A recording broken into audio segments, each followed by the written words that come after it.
The snow fell heavily on the empty street as Emma Thompson sat shivering at the bus stop. Her blue nursing uniform was soaked through, and her tired feet ached in worn-out shoes.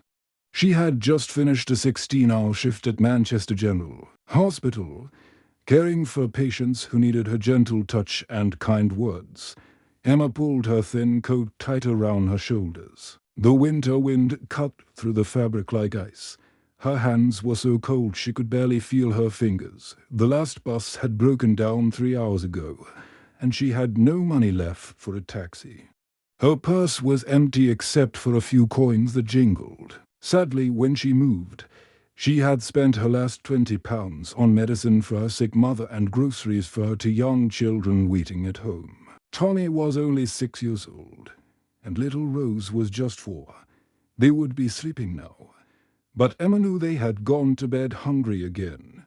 The neighbor, Mrs. Baker, was watching them for free because she understood Emma's difficult situation. The street was quiet except for the sound of falling snow hitting the pavement. Street lights created small circles of yellow light, but most of the road was dark and empty. Emma's stomach growled loudly. She had not eaten anything since yesterday morning because there was only enough food for the children. Emma closed her eyes and thought about her patients from today. There was Mr. Davies, an elderly man who smiled every time she checked his medicine. She had held the hand of Mrs. Garcia while the woman cried about missing her family. Emma had sung a soft song to baby Michael when he would not stop crying, and his parents had thanked her with tears in their eyes. Even when she was tired and hungry, seeing her patients smile made everything worth it. She loved being a nurse more than anything in the world. Taking care of people who were sick or scared felt like her true purpose in life. But the long hours and low pay made everything so difficult. She worked more hours than most people, but she still could not afford to pay all her bills. Emma remembered when she first became a nurse 5 years ago. She had been so excited to help people and make a difference. Back then, she lived in a small room and could manage with very little money, but then her father died, leaving her mother alone and sick. Emma had to move her mother in with her family and pay for expensive treatments. The medical bills grew bigger every month. Her husband had left them 2 years ago when things became too hard. He said he could not handle the stress of being poor and taking care of a sick grandmother. Emma had cried for weeks, but then she realized she was stronger without him. She would do anything to protect her children and mother, even if it meant working until she collapsed. Snow continued to fall, covering Emma's dark hair with white flakes. Her lips were turning blue from the cold. She checked her old phone for the time. It was almost 3 in the morning. She wondered if she should try to walk home, but it was too far, and the roads were becoming dangerous with ice. Just then, a worn car pulled up beside the bus stop. The headlights were bright, and Emma could hear soft music playing inside. Through the window, she could see a man in an expensive suit looking at her with concern. His name was James Wilson, and he was the owner of a large technology company in the city. He had been driving home from a business dinner when he noticed the lonely figure at the bus stop. James had been thinking about his successful evening. He had just signed a contract worth millions of pounds. His company was growing fast, and he had more money than he could spend in a lifetime. But something about seeing the woman alone in the snow made him feel sad and empty inside. He could see she was wearing a hospital uniform under her thin coat. Her shoulders were shaking from the cold, and she looked completely exhausted. James thought about his own warm house waiting for him, with plenty of food and comfortable beds. He could not drive past someone who needed help. "Excuse me, are you all right?" James called out gently through his car window. "You look very cold." Emma looked up, surprised. She had not heard the car approach because of the wind. She saw a kind face looking at her with genuine concern. The man appeared to be about 40 years old, with grey hair and gentle eyes.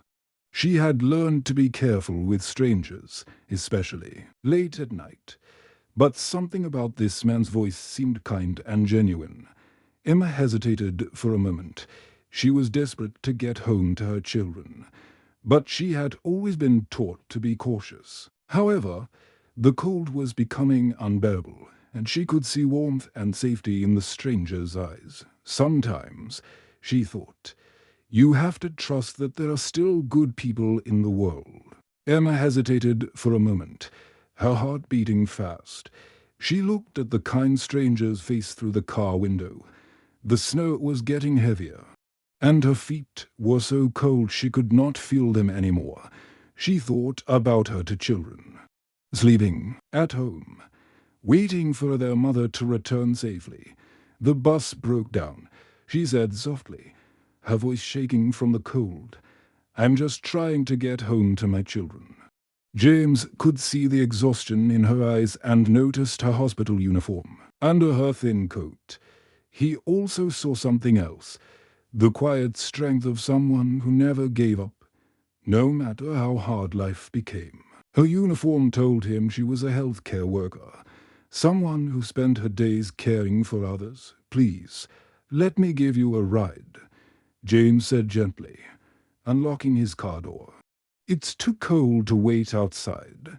You could get very sick." Emma looked at the warm car with its soft leather seats and gentle music playing. She had not been in such a nice car for many years. After another moment of thinking, she decided to trust this stranger. Sometimes, she told herself, you have to believe that good people still exist in the world. She opened the car door and stepped inside. The warmth felt wonderful against her frozen skin. James turned up the heat and handed her a clean towel from his gym bag to dry her hair. The car smelled like expensive cologne and new leather, so different from her difficult life. "Where do you live?" James asked kindly, adjusting the heater so Emma would be more comfortable. "Riverside Apartments on Oak Street," Emma replied, still shivering but feeling grateful for the warmth. "It's about 20 minutes from here. If that's not too far." "Not far at all," James smiled, beginning to drive carefully through the snowy streets. "I'm James, by the way." "James Wilson." "Emma Thompson," she replied, feeling a bit more relaxed. "Thank you so much for stopping. I was getting really worried about how I would get home." During the 20-minute drive to Emma's small apartment, they began to talk. The car was quiet except for the soft music and the sound of snow hitting the windows. Emma found herself sharing things she rarely told anyone. She spoke about how she had always dreamed of helping people, which led her to become a nurse when she was 22 years old. "I wanted to make a difference," she said quietly. "Even as a little girl, I would take care of my dolls when they were sick and pretend to be a doctor."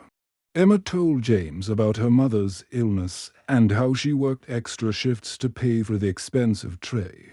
"At months, the doctors say she's getting better, but the medicine costs so much money," she explained. "I work 16 hours some days, but it's still not enough." James listened carefully, feeling something stir in his heart that he had not felt for a long time. He told Emma about his own childhood. When his family had very little money, his father had worked in a factory for 12 hours a day, and his mother cleaned offices at night to earn extra money for their family. "I remember what it felt like to struggle," he said quietly, his voice full of emotion. "We lived in a tiny apartment, and some nights we ate bread and soup for dinner because that was all we could afford. Hard work and kind people helped me get where I am today." Double quotes. James explained how a teacher had helped him get a scholarship to university, and how a mentor had taught him about business. "I started my first company in my garage," he said.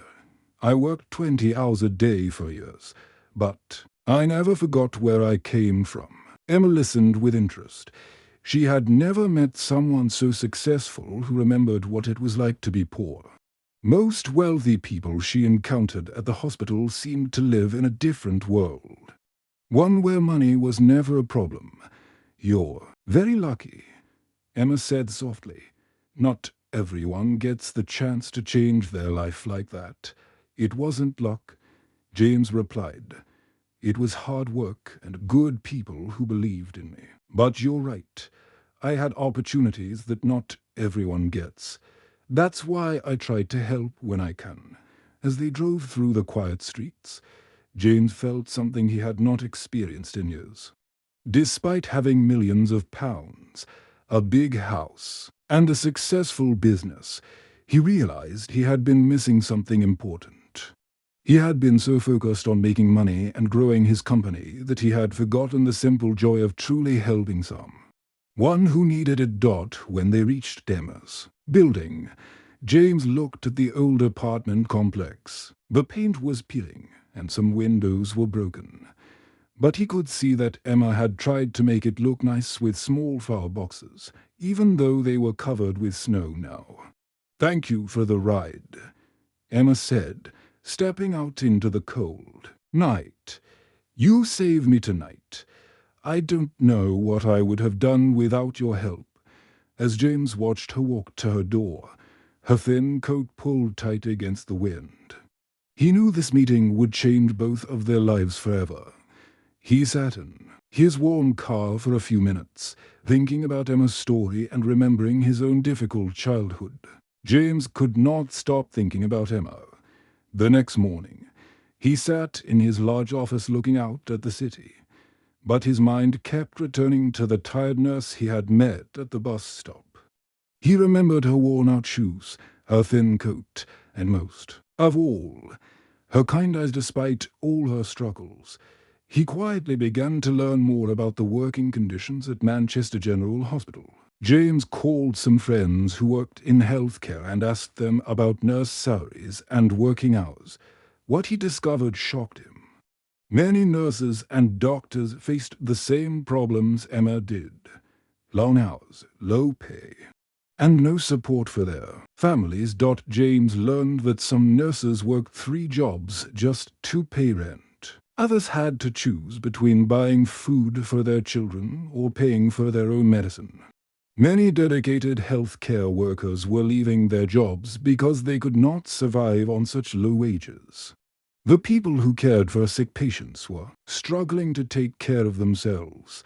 Meanwhile, Emma continued her daily routine, unaware that someone was thinking about her. She woke up at 5 in the morning to check on her mother before getting ready for work. She made breakfast for Tommy and Rose, helped them get dressed, and walked them to Mrs. Baker's apartment before catching the bus to the hospital. At work, Emma poured her heart into caring for patients. She held hands with frightened people before surgery, helped elderly patients eat their meals, and sang lullabies to babies in the children's ward. During her breaks, she would sit in the staff room and worry about money, counting the coins in her purse to see if she had enough for groceries.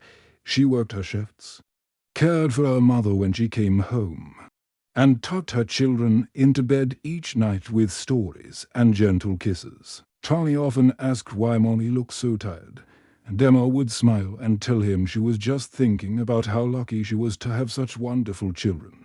Emma had no idea that someone was watching over her from afar. James had begun to quietly help her without her knowledge. He wanted to make sure she was safe and had what she needed, but he also wanted to respect her pride and independence.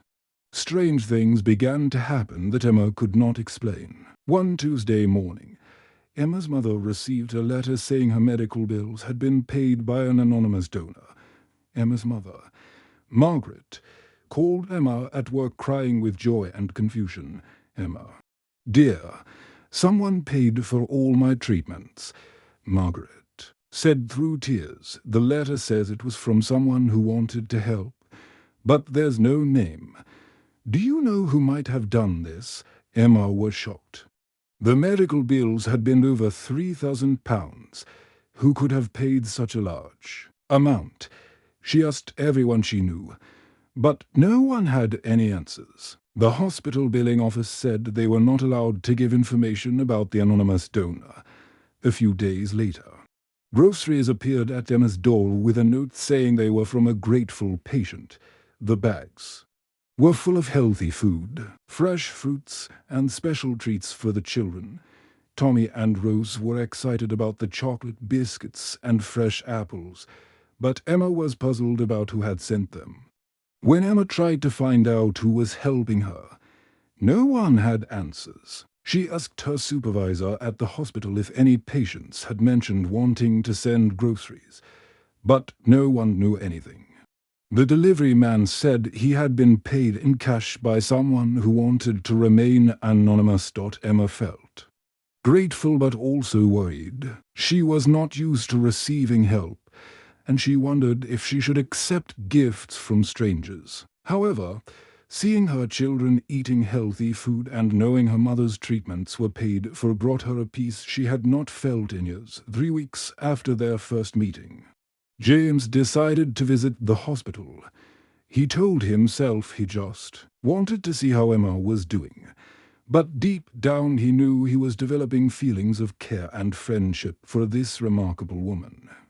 One evening, James walked through the hospital corridors looking for Emma. He found her in the children's ward, sitting beside a small bed. A little girl with curly hair was lying under colorful blankets, and Emma was reading her a story about a brave princess who helped animals in the forest. Emma used different funny voices for each character in the story. She made the princess sound sweet and kind, the dragons sound grumpy but not scary, and the forest animals sound excited and happy. The little girl was laughing at Emma's funny voices, and her parents watched with grateful smiles from chairs beside the bed. And then the princess told the dragon that being kind was much better than being mean. Emma read, making her voice gentle and wise. The dragon thought about this and decided to help the princess take care of all the forest animals instead of frightening them. When Emma finished the story, she tucked the blanket round the little girl and whispered, "Sweet dreams, Lucy. Tomorrow you'll be strong enough to go home to your own bed. You have a gift," James said softly when Emma finished the story. Emma turned round, surprised to see the kind man who had helped her weeks before. Her heart jumped a little, both from surprise and from a warm feeling she could not quite explain. "What are you doing here?" she asked quietly, not wanting to wake the sleeping child. "I came to see you," James replied with a gentle smile. "I have an idea that might help not just you, but many other nurses like you. Would you like to hear it?" The next day, James explained his plan to Emma over coffee in the hospital cafeteria. They sat at a small table near the window, where Emma usually ate her simple lunch alone. The cafeteria was quiet in the afternoon, with only a few doctors and nurses taking short breaks between their long shifts. "I want to create a foundation that helps healthcare workers," James said, leaning forward with excitement in his eyes. "But I need someone who understands what nurses really need. Someone like you." Emma stirred her coffee slowly, trying to understand what James was saying. She had never thought about foundations or big organizations. Her world was small: her patients, her children, her mother, and the daily struggle to pay bills and put food on the table. "I don't know anything about running a foundation," Emma said, feeling overwhelmed. "I'm just a nurse. I take care of sick people and try to make them feel better. I don't know about business or managing money or organizing programs." Jane smiled warmly, seeing the doubt in her eyes. "That's exactly why you're perfect for this job," he said gently. "You understand the problems because you've lived them. You know what it feels like to work 16 hours and still worry about paying rent. You know what it's like to choose between buying medicine for your mother or food for your children. Emma looked round the cafeteria at her fellow nurses and doctors. She saw Maria, who worked 3 jobs to support her for children. She saw Dr. Peterson, who had not taken a vacation in 3 years because he could not afford to miss work. She saw Jennifer, a young nurse who lived in her car because she could not afford an apartment. What would this foundation do? Emma asked, quietly, beginning to feel a small spark of hope. James explained his vision. The foundation would provide emergency money for healthcare workers who faced sudden problems like sick family members or broken cars. It would offer childcare help for working parents who could not afford babysitters during long shifts. It would create wellness programs for stressed healthcare workers who gave so much to others but had no one to take care of them. Over the following weeks, James and Emma began building the Caring Hearts Foundation. They met every evening after Emma finished her nursing shifts. James brought his business knowledge, and Emma brought her understanding of what healthcare workers really needed. Emma became the director of the foundation, though she felt scared and uncertain at first. She had never had an important job title before. James helped her learn about managing money, organizing programs, and working with other organizations. But Emma's real strength was her ability to connect with people and understand their struggles. Using her experience, Emma created programs that made a real difference. The foundation provided emergency money for medical bills, just like the anonymous payment that had helped her mother.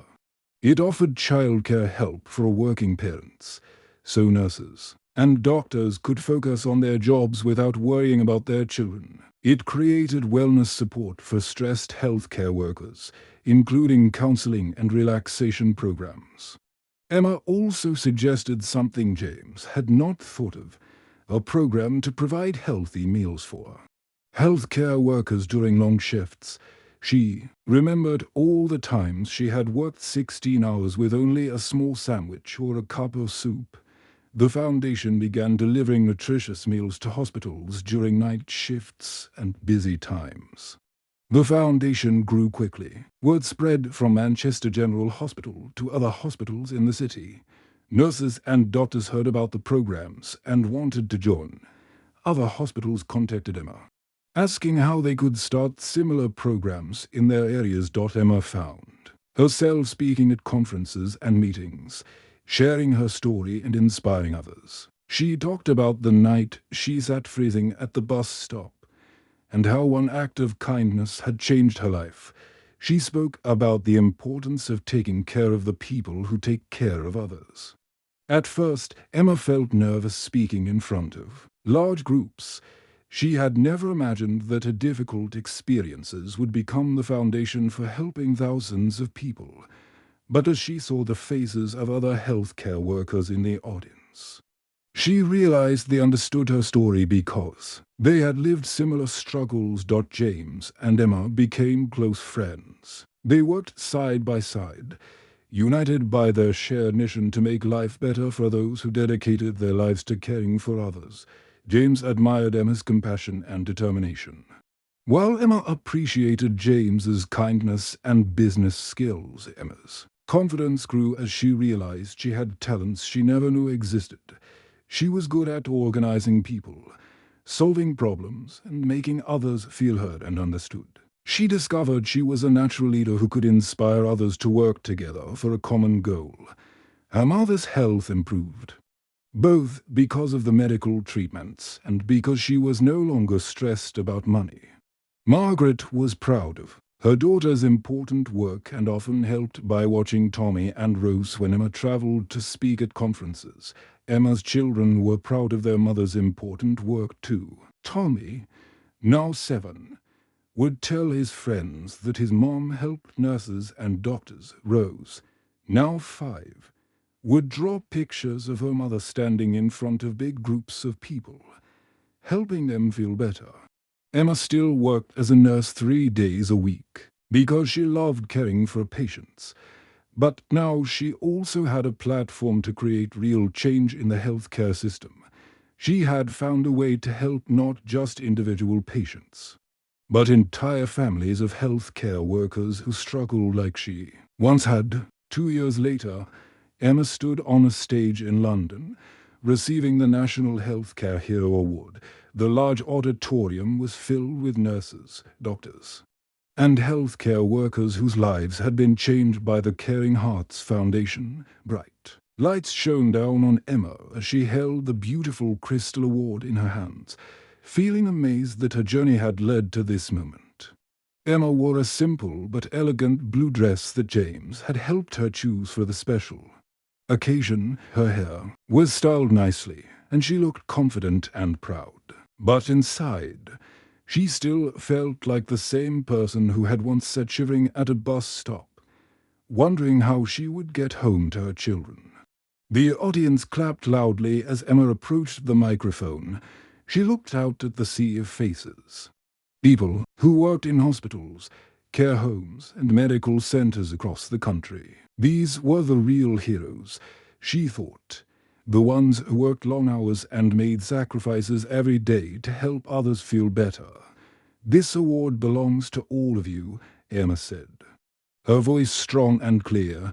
Every person who works long hours to help others, every family member who supports them, and every community that recognizes the value of caring for one another.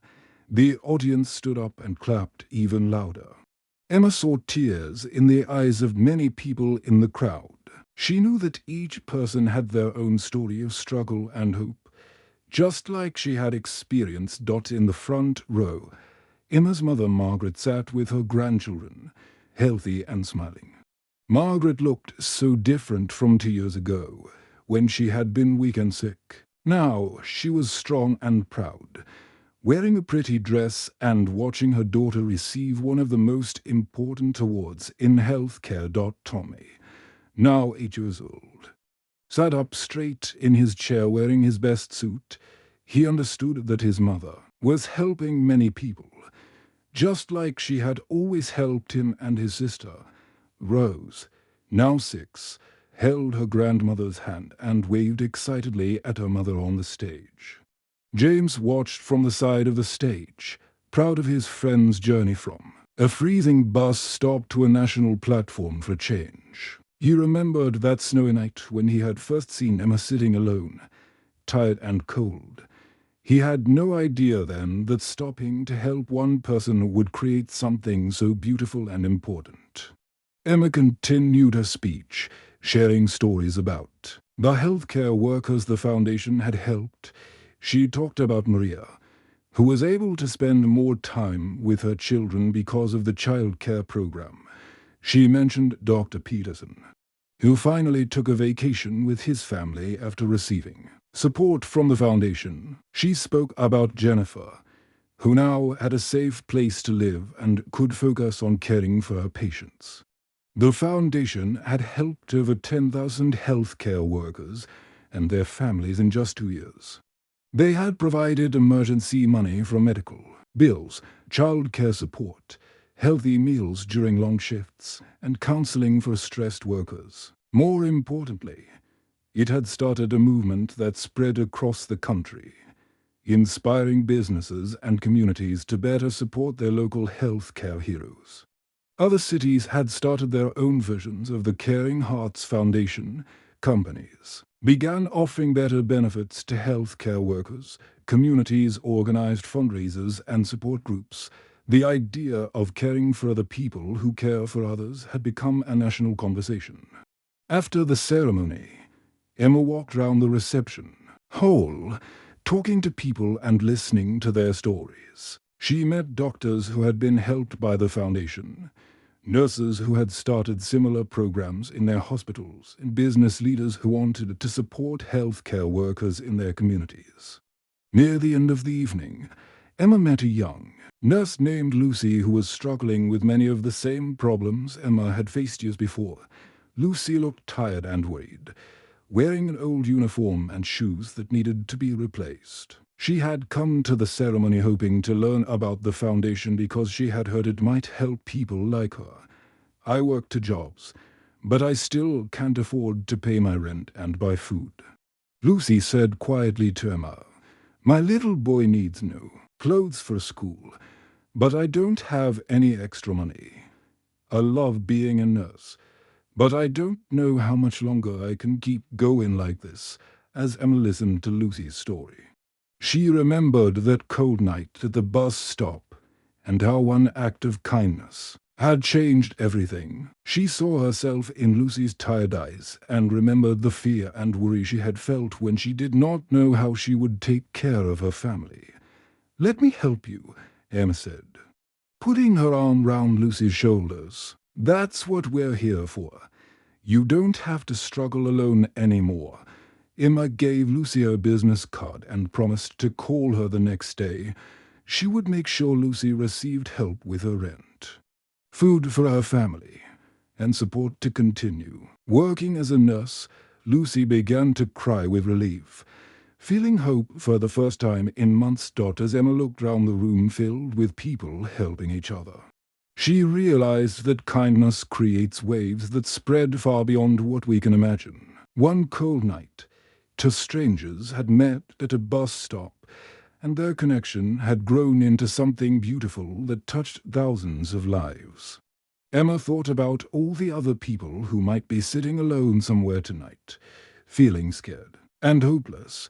She hoped that somewhere, someone else would stop to help, just like James had helped her. The end.